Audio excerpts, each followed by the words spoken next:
Gynecomastia, high blood pressure, high blood viscosity, liver failure, kidney failure, and more. Are these worth the benefits of SARMs and peptides?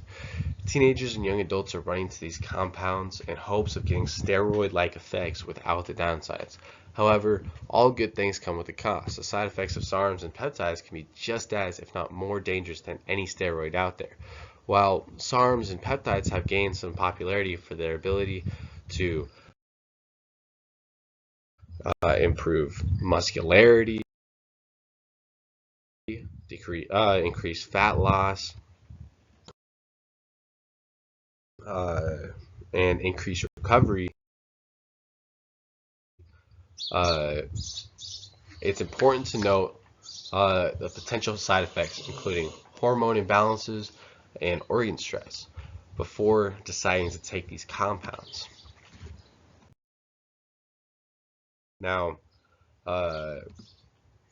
what are SARMs and peptides? SARMs are selective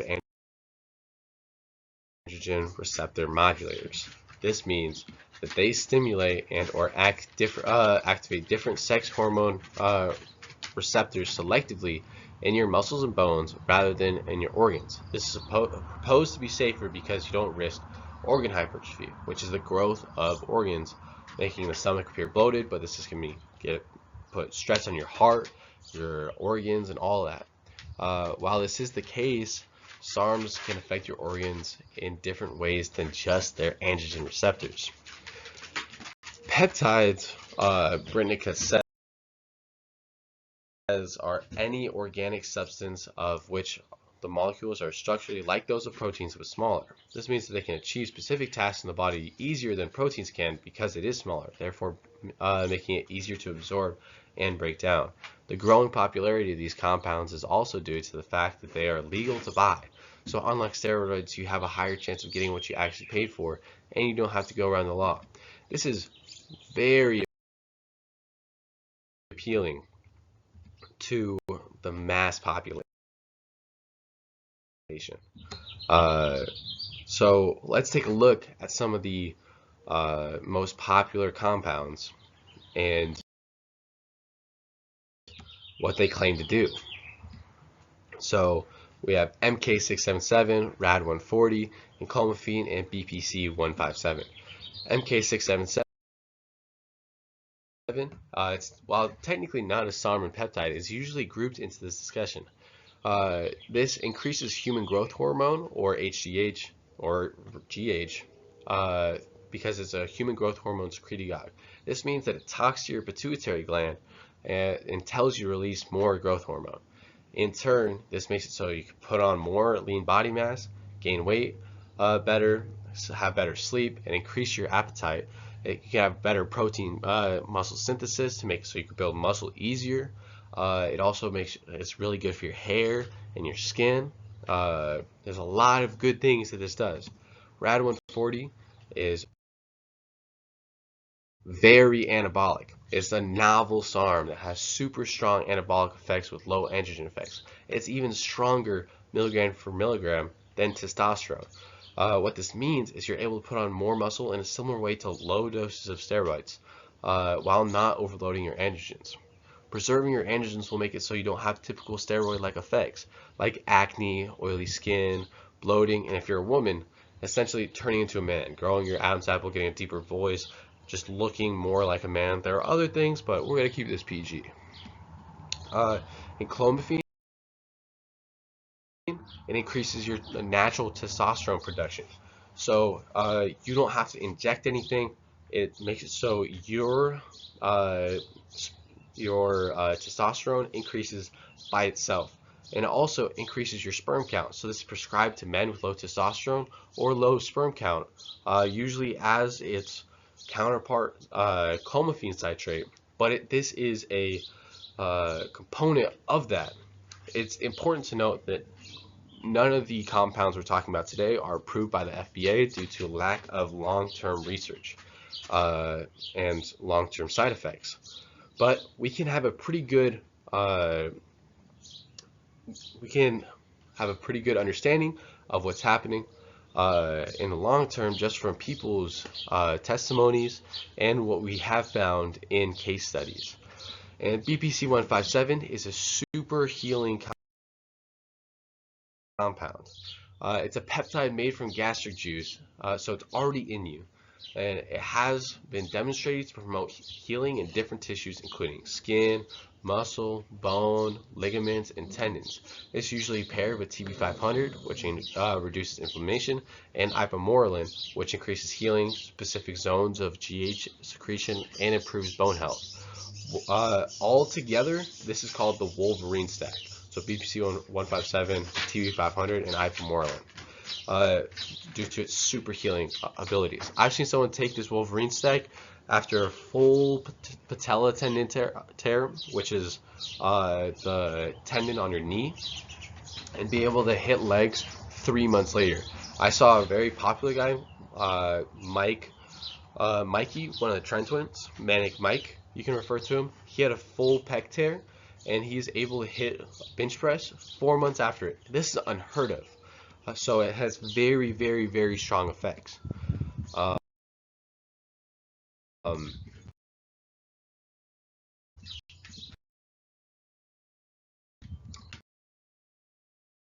So now we have to, now we know what some of the most popular SARMs and peptides are, and what they claim to do. Let's look at some of the side effects of them.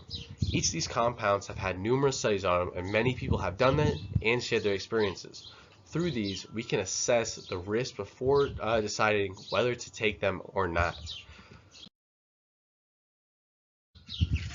MK677 is probably the most popular on the list. This is because it doesn't, it makes your body secrete more GH, but doesn't affect your natural testosterone. This means you don't have to take testosterone or Enclomiphene. However, some of its benefits are also its downfall. One of the main things that human growth hormone does is it makes you hungrier. So if you want to build muscle, you'll have the fuel to do this. How it does this is it makes you more insulin resistant, therefore producing more ghrelin, which makes you hungrier. Pairing these, however, the increase of hunger and insulin resistance usually makes it so you crave salty, fatty, and sugary things. This can lead to the overeating of sugary, processed, or salty foods. And just side note, salt's not bad for you. It's just if you don't exercise, the overconsumption of salt can be bad for you. But if you have insulin resistance and eat a bunch of sugary things, you can develop prediabetes or even type 2 diabetes. And if you eat a bunch of processed food, high caloric things, you can lead to obesity with high LDL cholesterol, which will make it so you are more susceptible to heart attacks, heart failure, and a whole load of things, strokes. It's really bad. If you take RAD 140, it's notorious for injuring the liver. Although there are no androgen receptors that are being signaled by RAD 140 to the liver, it's actually hepatotoxic to the liver. It's also a suppressant to your natural testosterone. So if you don't take testosterone or Enclomiphene along with RAD 140, you will develop low testosterone and high estrogen levels. This will cause you low motivation, fatigue, low sex drive, erectile dysfunction, mood swings, like a whole load of things. Also, RAD 140 is known to increase blood pressure and hemoglobin levels. So if left untreated, you increase your risk of heart failure or a heart attack or stroke. So this can be very dangerous if done wrong. Enclomiphene has been shown to have very few side effects. It is being used more than its old counterpart, clomiphene citrate, because of its low side effects. However, just like MK677, its benefits are also its greatest weaknesses. The increased testosterone means that you have greater ability to turn some of it into estrogen. So if you know how testosterone looks, it's a three-tailed lipid. So this means that an estrogen is a two-tailed lipid. So if your body has too much testosterone and doesn't know what to do with it, it will make it shed a tail to become estrogen. So you have things that have high testosterone or high estrogen or low testosterone side effects like gynecomastia, mood swings, low libido, erectile dysfunction, all that. And BPC 157, it's known for having little side effects. In rare cases, it has nausea and headaches because of too high of a dose. You only want to take 500 micrograms daily, while the side effects of this are very little. You can also have a bad injection, like not using alcohol swabs before, not having using old needles, sharing needles, all this kind of stuff. It can lead to infections. If you use the wrong size needle, you could go, because it's supposed to be injected into the skin, like right under the skin. You don't want to inject it into your muscle, so you can risk, touching a nerve if you get too long of a needle. So none of these are really because of the compound. It's because of improper injection or dosing. So now that we know some side effects, let's see how we can manage them. Before taking any compound, you have to get a full blood panel, and what you want to look for is if you have high blood pressure, high LDL cholesterol and triglycerides, high hemoglobin, low FAS, and prolactin, AST and ALT levels, glucose, A1C levels, creatinine, and BON levels. If you have any one of these, you cannot take any of these compounds, because you will increase your risk of death significantly, because it will make any one of those worse. You have to have trained for many years. You are not touching these compounds unless you have a good base. It would be unwise and just really, really silly for you to start like day one in the gym or whatever, or not go to the gym and take these compounds. You have to have a proper diet. You have to have it locked in, like good quality food. You have to have proper macros, proper micronutrients. You have to have your training down, consistent, training hard. Excuse me. You have to have your cardio in check. 150 minutes of zone 2 cardio every single week. That means like at a talking pace, but you have to like take breaths in between sentences. So every week, 150 minutes of zone 2 cardio. You have to have your life in check. You can't be drinking. You can't be smoking. You can't do recreational drugs. You're choosing your poison. Although it's safer to take these SARMs, peptides, even some steroids, as long as you have your diet in check, your training in check, and your cardio down while getting blood work done. It's technically healthier than drinking, smoking, doing recreational drugs. You don't want to mix these things. If you do, you will compound the effects and your liver will fail. You have to have good blood pressure. If you have high blood pressure and you take something like Rad 140, you might die. That's it. Like, you might die. It's really bad. So let's look at specific side effects and how we can prevent them. For MK677, you should have to have your diet in check. Because you'll be drawn to sugary, fatty, and salty things because of your insulin resistance and your high hunger. You have to make sure to manage those things, keep it in check.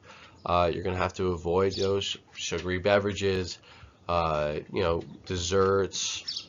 You have your saturated fats, butters, red meats, like fatty red meats, your LDL cholesterol levels, like seed oils and all that. You have to make sure to limit those things in order to stay healthy and not develop obesity, high LDL levels, or type 1 or type 2 or pre-diabetes. Rad 140, you have to take a base of testosterone and Enclomiphene, or else you're going to tank your testosterone levels and have your high estrogen symptoms. To support your liver, you can drink milk thistle or take NAC. Anything to give your liver what it needs to succeed. I have a buddy who's taking red and MK with no testosterone base.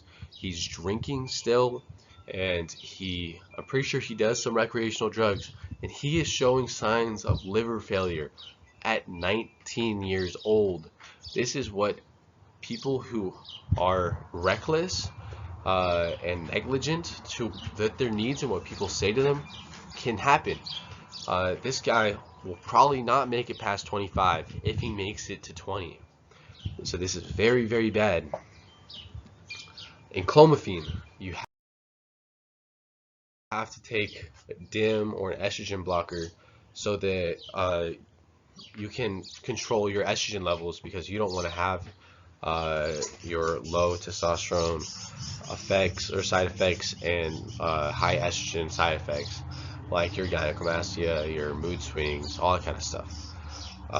But you start to get into polypharmacy here. Estrogen blockers and DIM is tough on your kidneys, so you have to take something to support your kidneys. So this is where you start getting polypharmacy, where if you take one thing, you have to take 3 others. It's like a Hydra. Cut off one head, 3 come. Then you have BPC 157. Just drink your water, have your electrolytes, do proper injection, don't reuse needles, don't share needles.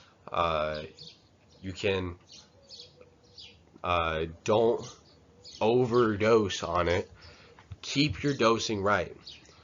Do it in the right places with the right needles, with the right equipment. If you mess this up, you can have bad things happen. So now that we have gone over some SARMs and peptides, what they are, and some of their benefits, side effects, and how to manage them properly, we now have the knowledge to know some of the advantages and drawbacks of some select compounds to better make informed decisions. The next time someone hands you a vial or a capsule promising quick gains, you can ask yourself, do I know what this would cost me? Because in the pursuit of strength, your greatest tool isn't a supplement, it's knowledge. And I am not promoting the use of SARMs and peptides. I'm just merely giving you information about it, its side effects, its benefits, and how to manage the side effects. Do not take any of these compounds without the advice and consent of your doctor, and don't break the law. Although it is illegal in America, make sure it's legal in your country.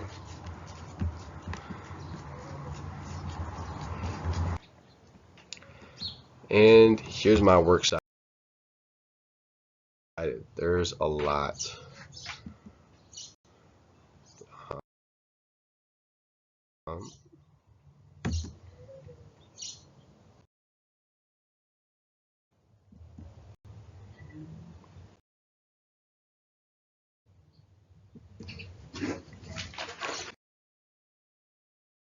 Yep. Make informed decisions. Stay safe.